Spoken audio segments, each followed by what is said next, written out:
வேற தனியா நிக்குது. யாருமே இல்ல, தூக்கிட வேண்டியதா.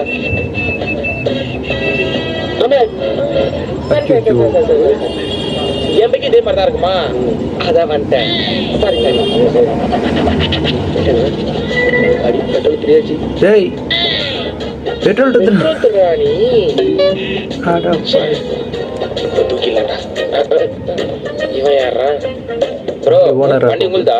ஆமா. பெட்ரோல் இப்போ ஒருத்தர் திருட்டு போனான். இது பெட்ரோல் திருட்டானா? போயிட்டான் ப்ரோ அவன். பாத்துக்கோங்க. Thanks bro. இது ராசியே இல்லடா. திருட்டு பையனடா வண்டி திருட்டு பையல. ஏன் வண்டி திருட்டு போயிட்டான்? உங்க வண்டியா ப்ரோ? அது ஏன் வண்டி ப்ரோ? ஐயோ, பாக்க ஏன் வண்டி மாதிரியே இருந்துச்சு ப்ரோ. போலீஸ் கம்ப்ளைண்ட் கொடுங்க, உடனே வந்து கண்டுபிடிச்சு கொடுப்பாங்க. தனியா நிக்குது.